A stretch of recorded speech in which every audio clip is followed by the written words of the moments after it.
Lovely. Thank you very much. Good afternoon, I think, in most places. And thank you for joining our talk on the ArtWorld's latest merger, the symbiosis of private and public sales. I'm Melanie Gerlis. I'm the art market writer for the Financial Times and the Art newspaper. And I'm here to lead and moderate this discussion essentially on how the traditional divide between auction houses and private dealers has blurred to a point of collaboration and hastened, of course, by the COVID-19 pandemic that we are all very much still living with. As part of this discussion today, we'll also look at how pre-contemporary art specialists have harnessed some 21st century innovations and what's been working well or otherwise. I am delighted to be joined by three brilliant experts in their fields. We have Otto Naumann, who almost doesn't need an introduction, but he has been an art dealer for more than 30 years and is now a consultant at Sotheby's and joins us here from Connecticut. We also have in London, Stephen Ongpin, the founder of Stephen Ongpin Fine Art in London. And also, as this is a London Art Week talk, you should know he is the chairman of London Art Week, which is running a digital platform until the end of tomorrow. And Toby Campbell, the director of London's Raphael Valls Gallery, where he has been for 20 years. He must have started very, very young. I will be talking to them for about 40 minutes on some of the topics in hand, and I'll then open the forum to some of your questions. I hope you can see the Q&A panel on Zoom. By now, you're probably very familiar with that. Do feel free to pose questions during the talk, and I will come to them, like I say, in about 40 minutes. But let's kick off. Otto, if I could start with you, please, as you've been on both sides of the equation that we're discussing. How do you see the relationship developing, or how it has developed, maybe even pre-COVID, between dealers and auction houses, and how do you see it today? Well, yeah, with some dealers, there is no relationship except buying at auction. But historically, I'd say for maybe the last 20, 30 years, there have been several dealers known to, not all of us, but to many people, who exclusively use the auction house for sales. Nothing else. They buy in very small auctions in Europe, and they bring them to bigger auction houses in America. So that relationship it's always a behind the scenes relationship. What is happening now is a public relationship between these dealers and the auction house, as I did. Well, I had one sale when I transformed my gallery from exclusively Dutch and Flemish to include Italian and French and other things. So I had to get rid of all my Dutch furniture, all the bric-a-bracs, lots of my drawings, and then I did it again when I retired. And these are single owner sales. We have to also always keep in mind there's some kind of magic to single owner sales, whether they are a dealer or not. There is a perhaps even incorrect perception that they're liquidating everything, you know, going out of business sales, something like that. And that attracts buyers. So I've always had a good relationship with the auction houses because it's like going to a doctor. You know, I have something very wrong with me, but you know this stuff, so I'm going to do what you tell me. So I give my paintings to the auction house, and I can really swear. I never looked at the estimates. I signed the papers. I never looked at the estimates ever, because that's their job.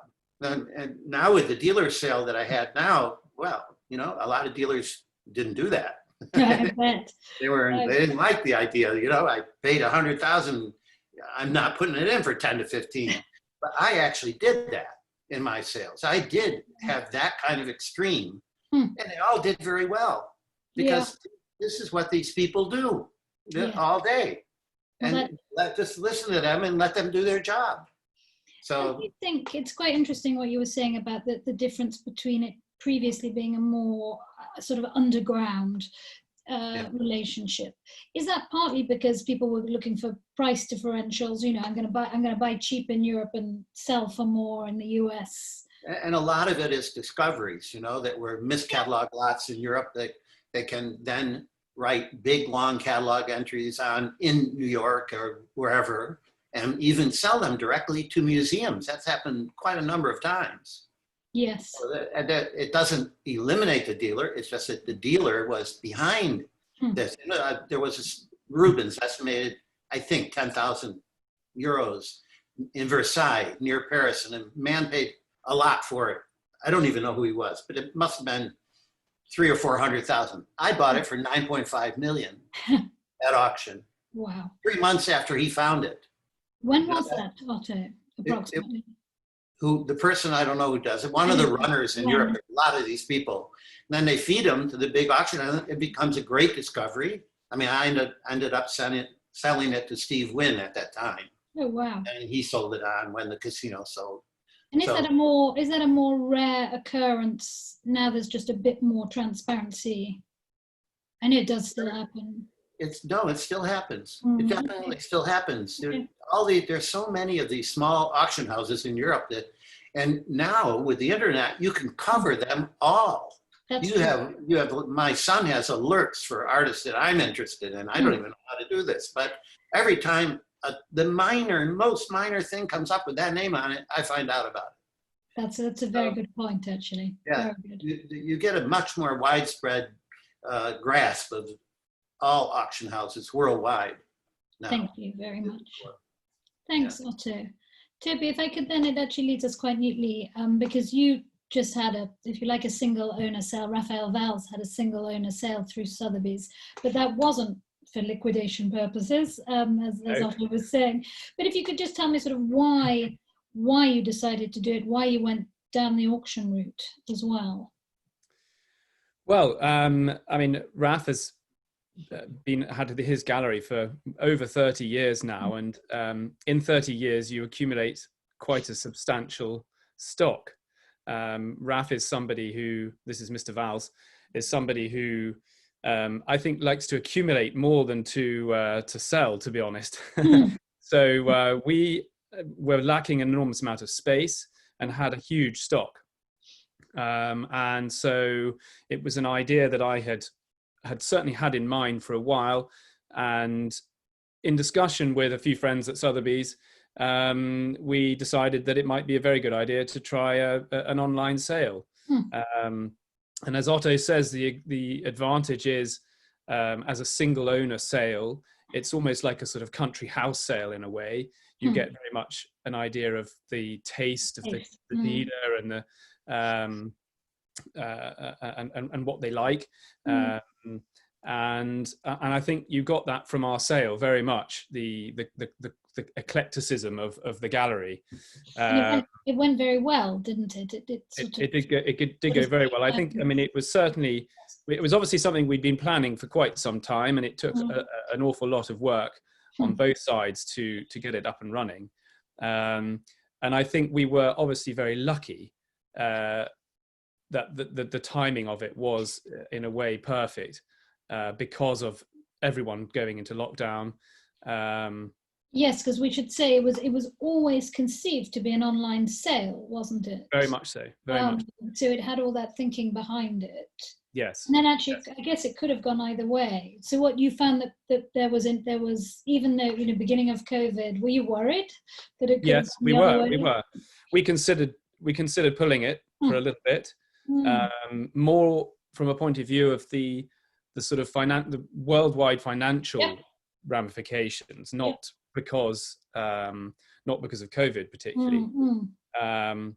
But in the end, I think we decided, and in fact it was Mr. Valls who said, no, let's go ahead and give it a whirl. And it was very exciting to be the first dealer to have an online sale and to be part of it. And it's something that I have always been a great advocate of, and I very much behind all of these online sales, and partly because obviously, as Otto says, I spend an enormous amount of time online looking at sales everywhere. So I relish the opportunity to be the first dealer to try this, and I'm so pleased. We did actually find a very good partner in Sotheby's to do it for us as well. So, and what sort of things, I mean, when you say good partner, what sort of things were they able to offer that were perhaps a sort of pleasant surprise? Was it as much about the platform as the marketing, or? Absolutely, yeah. The combination of everything. Their platform is fabulous, and it's a very easy platform to follow and to use and to bid with. I think they get everything just right. Their marketing was obviously fantastic, and being such a large company, they can really, throw the book at it, whereas we're a much smaller gallery. Yes. And obviously their client base is enormous. And so the advantage of reaching out to considerably more clients that we would never have managed to reach by doing our own little online sale, I think is obviously, you can see the advantages. Yeah, that's great. Thank you very much indeed. Stephen, can I turn to you and talk about a slightly different sale, but also on Sotheby's platform, which was after the Raphael Valls sale, the Dealer's Eye, which was a combination of several dealers who each put 3 different works into 2 sales, one in London, one in New York. Yes. And that was quite patchy, I suppose, with its results. I think you managed to sell a couple of works fine, but not everyone did. And I just wondered what you would say, the reasons, I mean, are the reasons this difference between single owner and lots of dealers' eyes, or timing, or various factors? I don't know. I think one difference is obviously the fact that when you have a single owner sale, it's one person's eye, one person's taste. With something like the Dealer's Eye, which is a large group of old master dealers who are each contributing 3 works, obviously it's a much more varied range. When I was approached by Sotheby's, and I really liked the concept. I liked the fact that each gallery was to be represented by 3 works. It was the opportunity, as Toby says, to reach a much broader client base than maybe each gallery had on its own. I also like the fact that, Sotheby's was including, information about the dealers, and, there was no sort of, it was made very clear which one came from galleries. And, in the end, I sold 2 of the 3. So, I was happy. I was a little concerned to perhaps that, as my specialty is drawings and majority of the works in the sale were old master paintings, that I was worried that, perhaps my works would be a little bit lost. But in the end, it worked out okay, for me at least. And Otto, I mean, I should probably give you a chance to to respond to that, but also, were there certain price points that perform better than others? Well, of course, the ones that had no reserves sold immediately. Fair enough. Yes. First with a $50 bid, I think. Oh, and wow. Okay. That brings out the the vulture in everyone. That whenever you have no reserve, how many bids did they have? Like over 50, 80 bids on those lots. Oh, wow. So that one of the differences of the dealer sale, I think he hit upon one very important thing, is that it isn't a single eye, really. We should have called it the Dealer's Eyes. Yes. We would have got so confused with the apostrophes. And I really conceived of it, honestly, to help the dealers. Not all of them saw it that way, but I did. I knew every shop was closed. I knew how it would be for me if suddenly I had no income at all and I still had to pay the loan off. I still had to pay everything else. I'd be in real trouble. So that's where it started from. And when I introduced, at least at first, to my 7 or 8 colleagues, I said, how about we give the information of the dealer? After all, people have to bid. And we talked about, yes, people can go back to the dealer if it didn't sell, but only if it didn't sell, right? And then I thought, let's promote the dealers at the same time. Let's give everyone online an ability to get to those dealers by having a dealer page. So we did that. I don't know if that part was as successful, the reasoning behind it is that, without exaggerating, I can tell you, I go through the list with all of my colleagues of the people who had registered online, and we do not know half of them, at least half of them. Never heard of the person, ever. Well, that's fascinating. From places, in Athens, Monaco, and everywhere you want in the world, that you have no idea who these people are. Yeah. They're not in any of our client bases. They're unknown to all the experts, and they're bidding. And That's you wait till they buy something, and then you can contact them. Yeah. Otherwise it'd be very rude to just say, "Oh, you registered for the sale." So even I thought that these dealers could, if they had made an inquiry to those dealers, then they might have a new client. It looked to me, at least from my perception, there were plenty new clients to go around. So, yes, Toby, have you had any feedback since from new clients? Yes, a few, absolutely, and not only through clients contacting us directly. I wouldn't say it's been an enormous feedback, but it certainly has been some. But not only through clients contacting us directly, but also through Sotheby's saying, "Have you got a similar thing to this one which sold for, the underbidder is actually really quite hurt, and they'd love to find something like this." And so there certainly has been good feedback from it, definitely. Which I suppose is the point of a collaboration, is to work in that way. Absolutely, yeah. And then I just wanted to look maybe at collaborations in a slightly broader way, both from the dealer's point of view and actually from the auction house. But well, Stephen, actually, you'd be the perfect person because of London Art Week. I mean, how easy was it to get everyone together digitally? What made you do that, and how has it gone? How is it going, I should say? I think it's going, quite well. We've had an incredible response from people who have been very impressed with the website. But if I just go back a bit to the origin story, London Art Week has always been an event about exhibitions in London for 1 week in galleries in Mayfair and St. James's. And when I came back from Maastricht, I should say I came back from Maastricht rather suddenly, and they closed Maastricht down. Suddenly, yes. And I immediately started thinking about London Art Week and thinking, what do we do? Because at that point, this was actually before lockdown, but just before, I thought, how are we going to, if we can't have gallery exhibitions, and at that point, we just didn't know how long this would go on for. What can we do? I didn't want to cancel the event. I thought, because we weren't an art fair per se, because we didn't have a tent or a building or anything, we were able to pivot, to use the word, yes. To a different approach. And the board and the people who ran on an Art Week got together, and we came up with a number of ideas. And in the end, we settled for a 3 sort of pronged approach.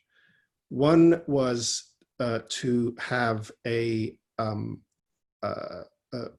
instead of printing a catalog as we did every year, we were going to do an e-catalog that was fully interactive, that could be emailed to all clients by all the exhibitors.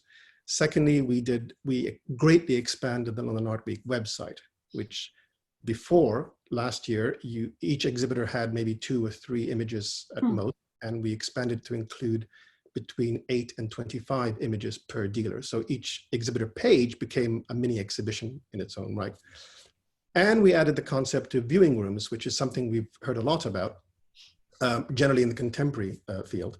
But we also thought, by doing the viewing rooms, to do it in a thematic way. So not one viewing room per gallery or per exhibitor, which is what tends to be the case, yes. But having it in some, organized by some sort of theme, which is how I've done. And I would encourage anybody who hasn't seen the London Art Week website to go and have a look. But the response has been, as I said, very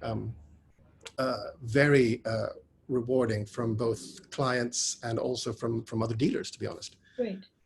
But having developed this proposal, we then sent it out to all our usual exhibitors plus many more, because we felt, for those galleries, like Otto said, who are not doing much business, here was an opportunity we felt to showcase work from each gallery. And it didn't have to be a gallery based in Mayfair and St. James. In fact, it could be a gallery anywhere.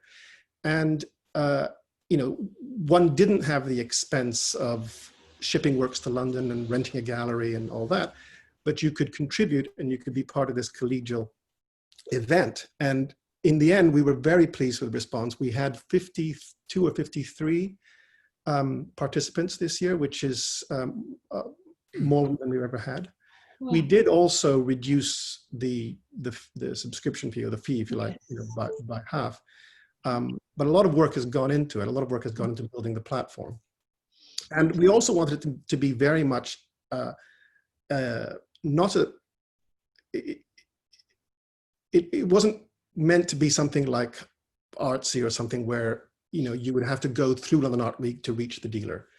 Like Otto's Dealer's Eye Sale, we wanted very much, to allow the interested client to, if necessary, contact the dealer himself. So it was always meant to be a platform for showcasing the work, but not for selling it. For that, you'd have to reach out to the dealer directly.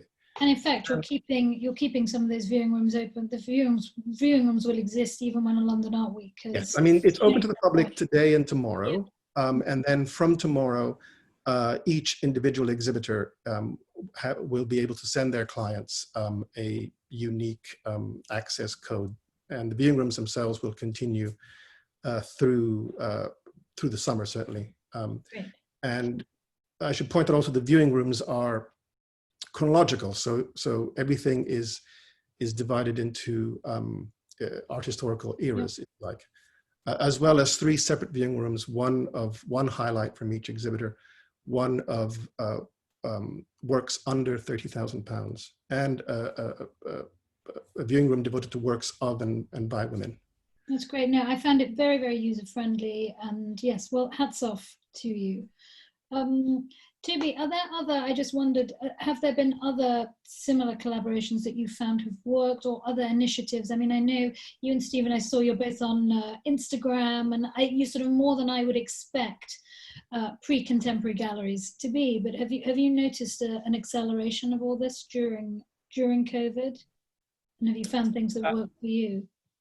Yes, I mean, we've actually been involved in all of the Dealer's Eye sales. So the last Dealer's Eye that Otto was very much the leader of, and the Dealer's Eye sale, the sort of Mark I, which happened, I forget how many years ago now. We've always been very much a part of all of them.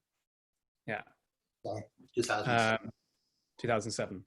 Have you had to pivot as well as a gallery much? Well, I mean, I think this has been a very steep learning curve for us all, I think, in many ways.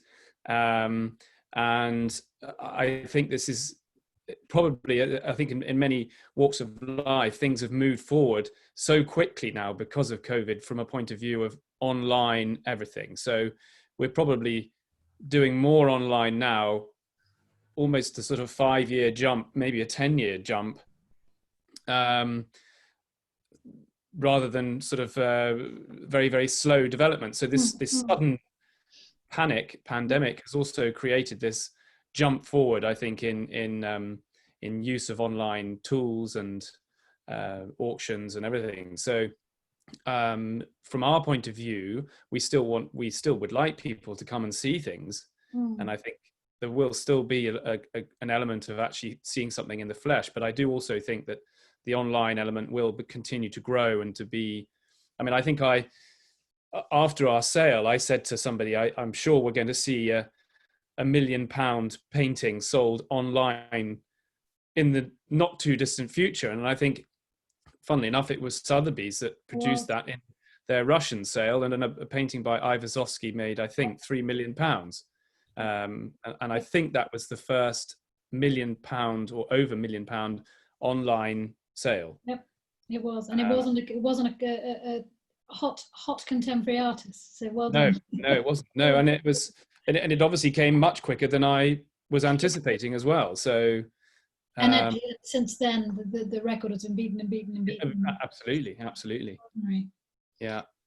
So, no, I think that's probably it. Probably That's it. great. I think it's quite interesting. Well, one thing I wanted to point out was when we were approaching dealers about joining London Art Week, you know, there are some galleries that have very good websites that, you know, they spend a lot of time and effort on their websites. There are others that have very basic websites. But I was completely stumped because I approached one dealer in New York who remained nameless, but who's a very good dealer and has been in business for a long time. And I said, you know, I'd love you to join London Art Week. And I explained the whole concept to him.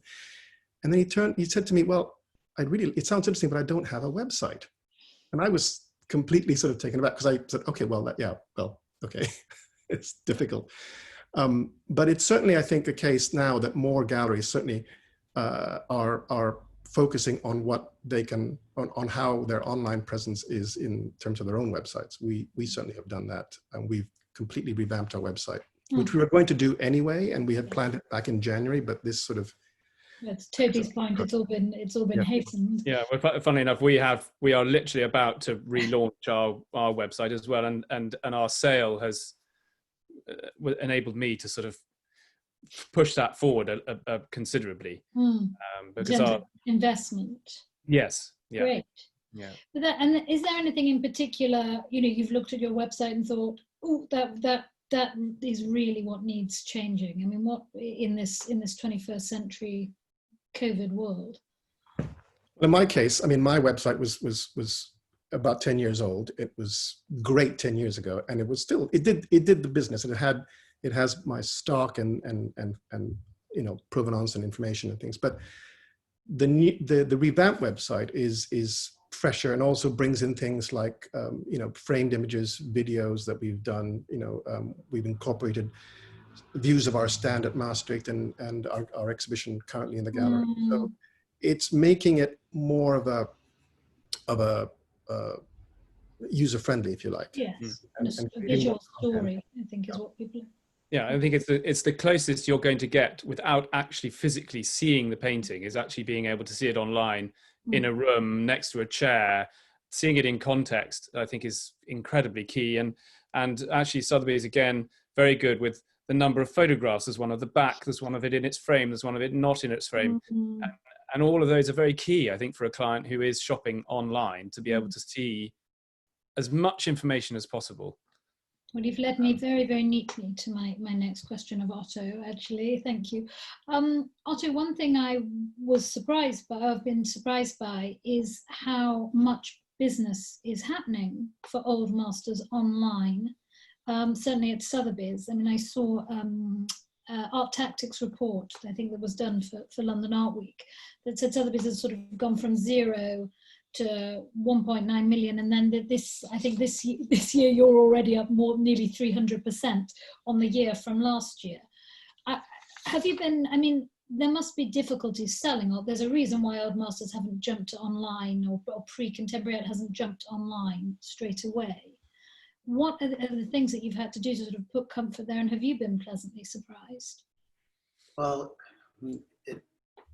you can't imagine the online experience, how we're in a transition right now. It's like designing a book. I'll give you one nuance. For instance, 7 or 8 of us were looking in an interest meeting, and 3 or 4 people kept asking, let's see that photo of the painting in the room. Let's see that painting of the photo in the room. In that case, I had suggested, wait a minute, why is that photo of the painting in the room photo number 4? And why are only 4 photos available unless you press a little button and look down?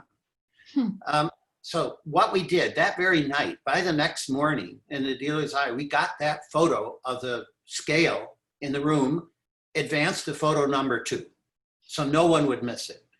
I know that I depend on those photos a great deal because I have a real inability to guess the size of a painting. If that painting has real impact to me and it's 4 by 8 inches, my mind is telling me it's 4 by 8 feet. And I just can't, unless I see it in a room, I'll never remember.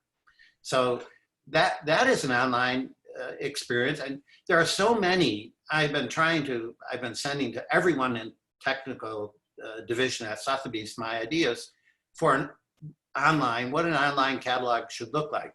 First of all, you can give as many photos as you want. You can give 25 comparisons if you like. What's it matter? Costs you no more. You grab them, they're easier to grab than they ever were before. In a printed catalog, can you imagine? I don't care if it's the Rubens didn't have 25 comparisons. The Massacre of the Innocents probably had 8 or 10. But you could build the oeuvre of Rubens around 16, 17, 18, right in the catalog if you wanted to. And you could see, it's not just detail photos, but zoom in capability is unbelievable now. You see the back, you see all of this is, and one of my innovations is, I had a client saying, it's so hard to look at footnotes online. You got to scroll down, you see footnote number 4, you scroll down, by the time you read the footnote, you don't know where you were. So there is an innovation there. On the Leiden Gallery, on Leiden Collection in New York, they paid a lot for that website. You hover over the footnote and it pops up. You take your cursor away, it goes away. You hover over figure 3, it pops up. You've hovered away, it goes away. You don't have to look for figures. Now, that's better than a book, isn't it? With a book, I'm telling you, somebody talks about a Rembrandt painting and you're 50 pages behind, you can't find where you were. I mean, it's a lot better experience. It's just, we've got to make it better right now, as quickly as possible. And does the zooming in, I mean, does that sort of relieve people if they're worried about, what about things like condition and see, I mean. Yeah, there's condition reports there. I mean, you can even, on the Leiden Gallery website, there's even x-rays. You can learn a lot about condition. And it's not just an illustration of an x-ray, it's behind the painting. If you click on the painting and draw your cursor across, the x-ray starts to appear. Or the infrared photo starts to appear. You could probably do that in the future with ultraviolet and see all the, I mean, you really can see 100% of the condition of a painting online now. Why not give it to everyone? So, I mean, that might not be so popular actually because it might stop some sales. So that's actually, again, you're all very good at leading to my next question. This is marvelous. But you know, Stephen and Toby, I wonder, one of the effects, I guess, of being more public is that more information is public. So whether that's your prices, the condition, you have to be much more transparent. I suppose what Stephen first, then Toby, how have you found, you know, having your prices up there and people knowing estimates and what it's sold for and whether or not it's sold? I think it's a new reality. I mean, when I started, obviously it was much easier because generally people didn't know what you paid for something if you bought, particularly if you bought it in a small sale or a Druo or something.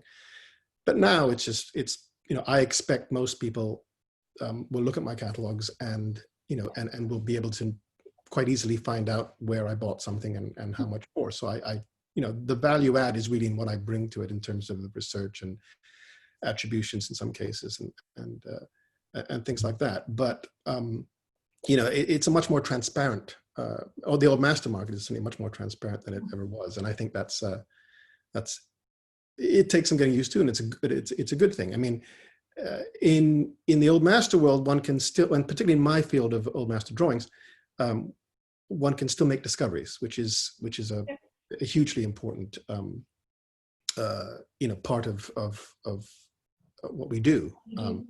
And I think that having that, if you like, ability to sift through a lot of things. I mean, obviously the great advantage of, say, what Toby and I have as dealers is we're able to pick and choose what we buy, and in some cases spend a lot of time working on them and researching them, in some cases years.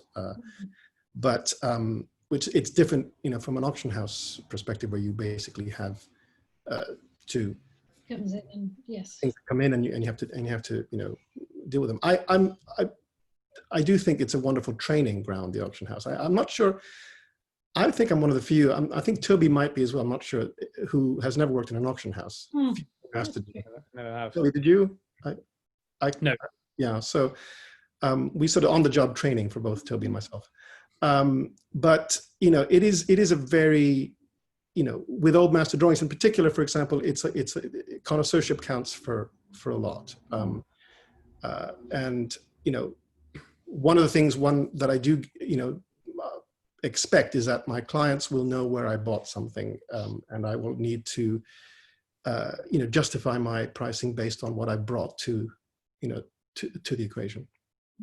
Toby, have you seen that also, that change? And I suppose is something also lost with the collaborations? Well, actually, Stephen has pretty much said exactly what I would have said as well. I mean, except that actually that information has been available for a while now. Yes, through ArtNet price database and that sort of. Through yes, price databases, exactly. And so I do think that obviously the transparency is very key, and the old master worlds in particular has had to become very much more transparent, which is a good thing. And again, that's been a sort of steep learning curve for many of the old guard, that transparency is key. And I think clients very much appreciate that. And are you seeing new buyers into this field? I should say, so your specialty isn't drawings. You are sort of 17th century personally, but the gallery does quite a wide range. Yes, I mean, I suppose we're sort of we deal in things from between the 16th and early 19th centuries, really. So it is a very broad area, which has been a very long and tricky learning process, which and you're still learning all the time, to be honest, as well. So but it is, I think, yes, there are younger people coming into this world, I think, and I think people are fascinated by the history of objects, and the provenance of objects, and the sheer sort of extraordinary ability to look at something that is 300-400 years old, and really appreciate the history behind it, and what an extraordinary object it is, and the skill of the person who made it. And I think people do appreciate that. Yes. And I won't, you know, there's certainly not an enormous number of young clients coming into this millennials market. Banging your door down. In fact, it's generation. No, exactly. but they are. There's definitely a significant number now, I think, beginning to sort of appreciate what we deal in, and what we all love as well. The other thing. Great. Thank you. I think also this is where the website comes in, because a lot of younger collectors are much more used to looking at websites, and I've had a number of quite younger collectors who've come to me through my website. I've seen the website and said, you know, I really, you know, they've been going through it, and that's been a bonus as well. Yeah, that's great. Otto, I'm going to look through people's questions now, but Otto, I just wondered if I could ask you if you had any more collaborations in the planning with dealers, or anything that you're thinking through at the moment. What has happened is that Sotheby's, because of what's happening worldwide and the COVID problem, has built up a lot of sales that so they're packed in the fall, and they're packed in January already. They have very big sales planned, not announced yet, but it's just the inventory is building up. Okay. You know, you can imagine, and some of it was planned for the spring, and then just more kept rolling in. I mean, you never know until everything's signed, but they're going to be very, very busy in the fall and in January. So that's I don't think they're doing well. We won't do another dealer sale immediately, unless another dealer wants to have a single owner sale, which they could easily be tempted to do. But am I allowed to? Can I ask one question of someone else? It's just that it came up in our. I would like to ask Stephen, do you think online it's easier for a person to judge a drawing than a painting? I would say yes. Why? In a way, it's the flaws in a drawing are fairly evident from a good illustration. You know, be it foxing or tears or holes. With a painting where you can have a dirty varnish and you know, where you generally need a UV light to see something, you know, But, I would say yes, in terms of looking at drawings, and this is true of not just old masters, but almost any drawing. I mean, a good image, digitally or otherwise, would really tell you a lot about the condition of work. And I usually, obviously I try and buy things that I've seen, but in many cases, if I'm looking at something from a small auction house in Poland, and I ask for a good image of the drawing, an image out of its frame, if possible, the back of the sheet. That should tell me enough in terms of what, and also one has an understanding of what a restorer can do, what is possible for, a drawing that may look damaged, but actually you might very well know that it's not a serious issue and a good restorer can fix it. But to answer Otto's question, I would say definitely that online a drawing is easier to make a judgment call that type on. That's really interesting. I think drawings. I think you are absolutely correct. Also, the contrast of a drawing is sometimes easier to understand than in the nuanced blending in paintings. Yes. So that leads to the third one. I mean, maybe drawings are the easiest, then paintings are second, and the most difficult must be sculpture then.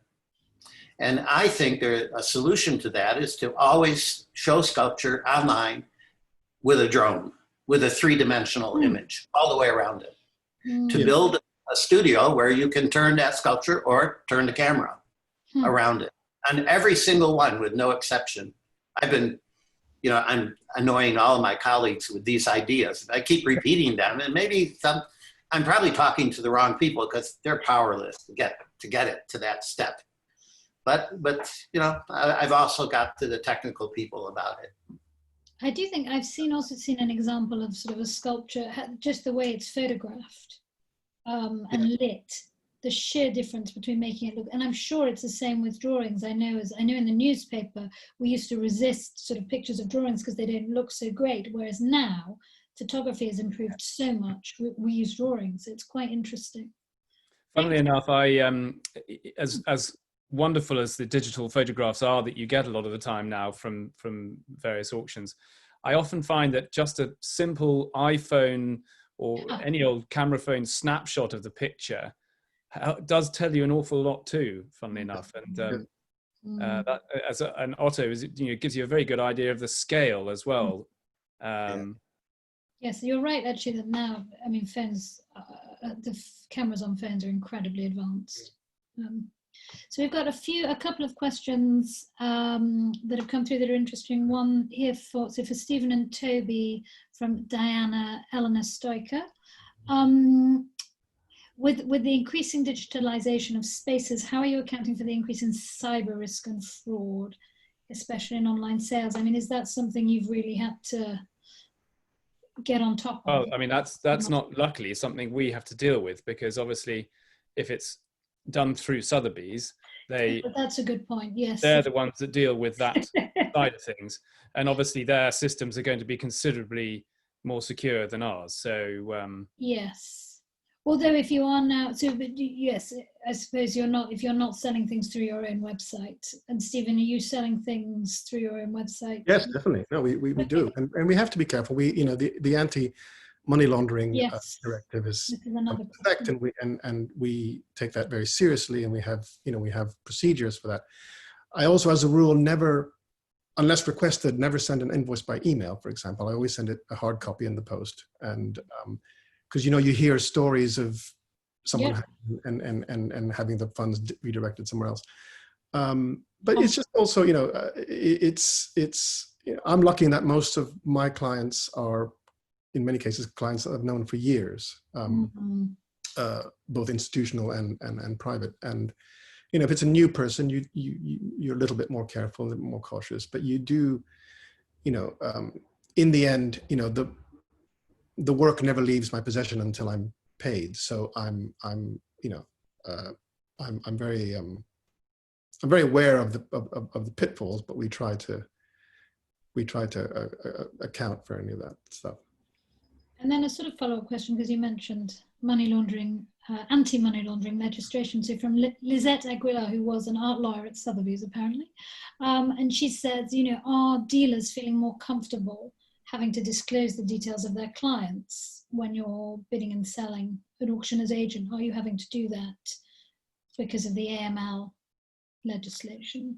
Well, it's a difficult and slightly grey area in a way, because, for example, our sale at Sotheby's, we are meant to check everyone, despite Sotheby's being an agent. We are meant to know who it is who's bought these pictures. Now, of course, Sotheby's are going to be fairly unwilling to let us know all of their clients. So there has to be, I think, somewhere, some way of acting as an agent and acting in good faith and being able to keep to money laundering rules and regulations without actually revealing the end user, because which at the moment is that's not built in, is it? No, it's not built in, and obviously it's an area that has to be worked on quite. Yes, and you forget all that was happening, you know, all these and Brexit, all these things that have been happening before we knew we were going to be in the middle of a pandemic. We also do still need to keep on top of. After, I don't know if you want, I've got another question about prices from Marjolaine Dilteens. Could we talk about whether or not the current pandemic has influenced the prices of, I don't know if you want to choose certain pockets, but are we going to be talking about pre-COVID and post-COVID prices? I mean, prices must have come down. I know, exactly. I guess. It's actually, from what I see, the prices have gone up, not down. COVID. And the last $330 million sale they had, Sotheby's just had. Yes. And then you always say to yourself, what comes up must come down, right? But look at the stock market. How much has the stock market lost in this? About 5%? I mean, what's going on here? Why is the world economy not reacting, being affected by millions and millions of people out of jobs? How does this happen? With every single country owing money to and borrowing money to pay for all these unemployment checks. Maybe only because it's relative. They're all in the same boat. You know, that there's not a catastrophic drop. But do you think is that partly because are the sort of people who buy paintings currently unaffected, but maybe down the line it could get worse? I mean, I suppose if your price point is $300,000 to $500,000, you probably have enough money saved or and built up that you don't have to liquidate things in order to afford such a purchase, and that won't change right away. You know, a billionaire who had 20 billion is now worth 19. Did that hurt him too much? I'm not so sure. He's down to his last 19 billion. So, you know, I don't know if that's going to affect the way he bids on something, or she, or she's, or women. Some of them. I do think that's an interesting point, because I think when you, and I've said this earlier today to someone else, when you are dealing in pre-contemporary art and fields like drawings or old master paintings, to a large extent, many of your clients are true collectors who have been collecting for years and are very passionate and are yes, their buying power might be slightly reduced in some cases, but they aren't going to go away. And there still is a desire, a pent up, as we saw from the Raphael sale, which happened just when lockdown started. I do think that collectors in our field tend to be people who are truly passionate about what they collect, and I'm sort of cautiously optimistic that a business like mine will bounce back faster than, say, if I was, dealing in very, cutting edge contemporary art by, artists out of art school. That would be more of a worry, I think, for someone in that field. But we'll see. I do think, though, that having a collector base that is committed and has been collecting in many cases for years is a very positive thing to have at this time. Now I've got a great question here now from Arthur Big Nelson. So you need to tell me if it's going to work both ways. Will COVID provide opportunities for sourcing fresh work? So are there also going to be owners in financial trouble that give you a deal that you might not otherwise have got? Is that happening already, or is it too early? Too soon, but it might Too early. Too early. I'm sure it'll happen, but it's too early. Just fair enough. And same at auction, Otto. You're not seeing distressed. A huge amount of distress. Auction depends on divorce, taxes, and death. Mm. And with all these people dying of COVID, I'm afraid, yes, probably more items will come in. A very major collector in New York died, but luckily not of COVID recently. So, of course, it's got to hit one of these people or their families, and it's a sad fact that that's the source of where a lot of things come at auction. Yeah. Yep, and actually, especially maybe in your worlds. Yeah, I haven't seen it directly. I don't know of anyone who died of COVID has a big collection that's coming to Sotheby's or Christie's. I don't know. Not that I know. Another question here about the sort of macro impact from Jane Mendez. Will the pandemic and China's crackdown on Hong Kong hurt sales? I mean, are you seeing, what has been your relationship so far? I suppose, Toby, if we can start with you with Asia, and are you seeing that changing in the past, I guess the past year really for Hong Kong?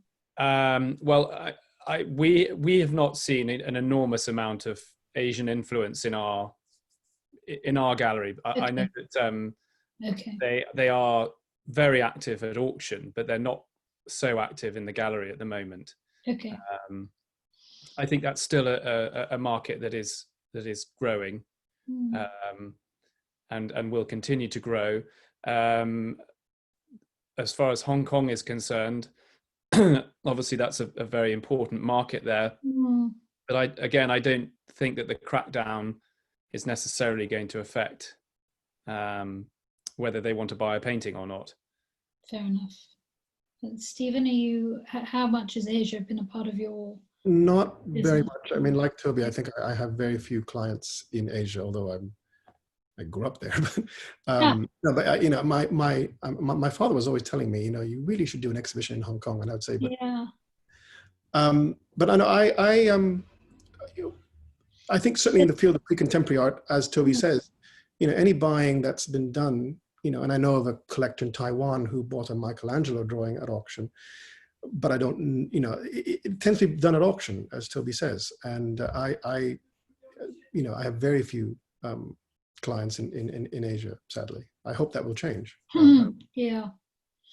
And Otto, I mean, I've seen some pretty high numbers out of your Hong Kong sales at Sotheby's in Hong Kong this week. But for older art, I know Sotheby's has done quite good work courting buyers in Asia. How has that been in the past 6 months?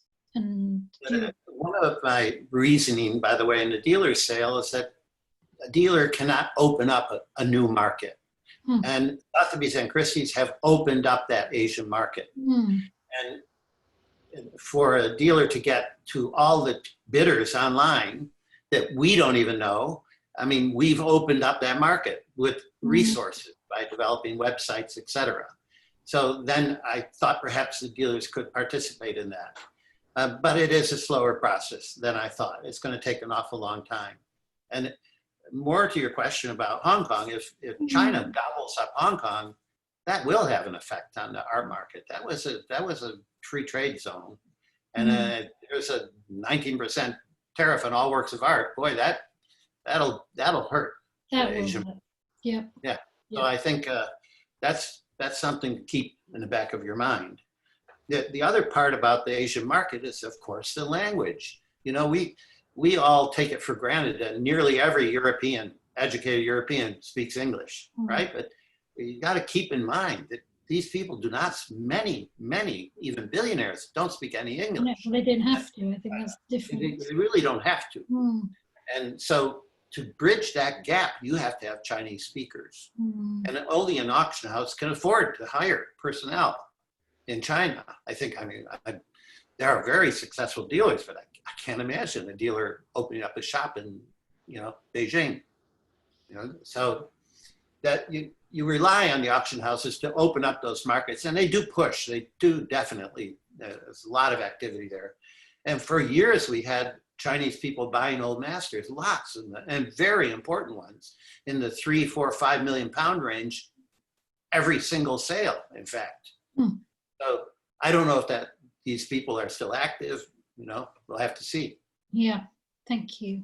And then I'm going to ask each of you as a final question. Actually, for you specifically, Otto. Auction.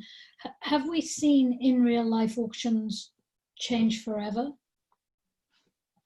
Yes, I think so. I think there will always be live auctions, but it'll be an amalgam of both, like the one they just had, which is like a talk show kind of thing. Or, yeah. I agree. Yeah. So I think it'll always be there.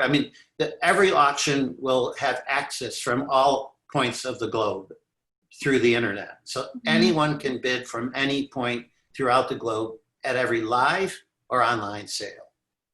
So that's a big change. Yeah, huge. Yeah. And then Stephen and Toby, I'm giving you 4 minutes to answer the big question, which is, the ways you do business, and I'm thinking partly of art fairs in particular. Do you see that changing forever? Well, I think art fairs certainly will change. I think there will be a move.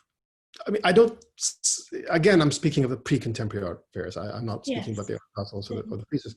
But I think there will be a move to fewer fairs. And I think even a fair like TEFAF Maastricht, which had 260 exhibitors this year, funnily, I don't really see it being as big. I think it'll be specialist fairs, on the other hand, I think will continue to some extent. So like the Salon du Dessin in Paris or art fairs or whatever.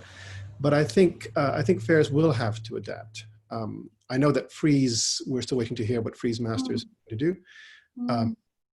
But I think that, there will be, by necessity, a move towards smaller fairs and some of the fairs will just, I think, fall by the wayside.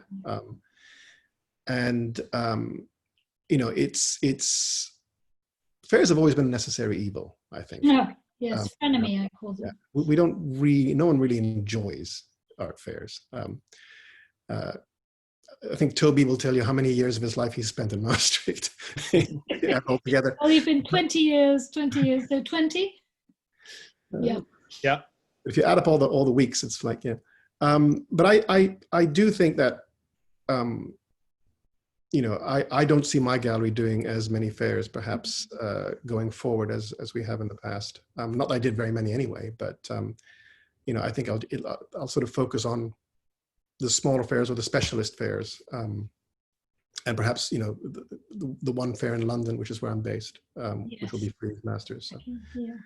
And Toby, do you agree? Is this a case of you need you've needed fairs, but maybe now there are other ways. You're learning there are other ways. Yes. Again, it's a victim of circumstance.